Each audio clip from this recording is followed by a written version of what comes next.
Hello everyone, it's Shane Kanto, your Wasteland reviewer, and I'm here to review Infamous. And this is written and directed by Joshua Caldwell, which I was actually really surprised when I found out that this film was written and directed by a man, because the whole premise of this is it's like modern day Bonnie and Clyde, and references Bonnie and Clyde, and people in the movie are like, they're a modern day Bonnie and Clyde. I'm like, okay, I get it.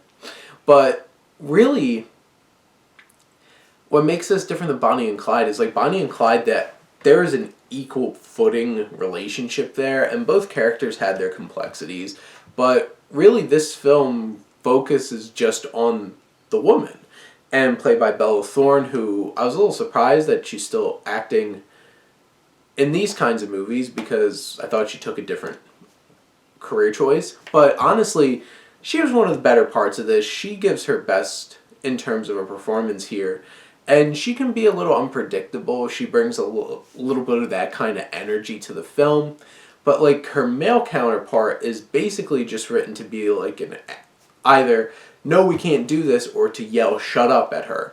And there's a couple moments where it's like, you can't talk to me like that, and I thought they were going to dig deeper into that relationship and deal with, like, because that kind of abusive aspects of a relationship, and no, it was just throwaway things. I'm like, oh, I thought we were going to dig a little deeper there. And I feel like that's the biggest issue with this film, is I thought it would dig a little deeper, especially with its biggest thing going for it is this modern retelling of this story with social media, because she posts everything, and it's her turning into like this online celebrity. And it gets to the point where there's even like a woman who gets roped in for a little while who's a fan. And I felt like they could have done so much more with that and dug so much deeper and looked at it in a little more of a complex way in terms of the influence of social media, but they really didn't. They just kind of, boop, that's happening in this film, that's a thing. And that really disappointed me. And for a story that's supposed to be thrilling and crazy and have this energy, it's never unpredictable. It's always, you know exactly where this is going and how this is going to end, and I wasn't surprised at all throughout this whole film.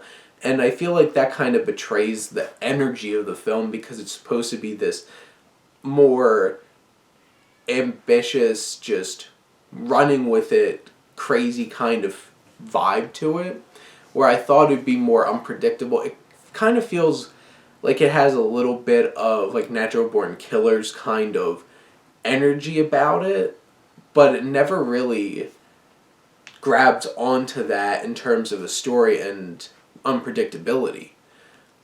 But in general, I feel like this is a bit of a misfire. I didn't get a whole lot out of Infamous, but I definitely thought there was some potential here. I definitely, audiences are not liking it. It has like a 3.3 on IMDb. But in general, I wasn't a huge fan of Infamous. I probably wouldn't recommend it. But hey, it was interesting because this was going to be part of a potential double feature at a drive-in that I was going to check out this weekend. But I had already seen Becky, and movies didn't start until 8:45. I'm like, nope. I would have fallen asleep halfway through Infamous. But those are my thoughts on Infamous. Let me know what you think, and let's talk some movies. But thank you as always for tuning in and supporting your Wasteland reviewer.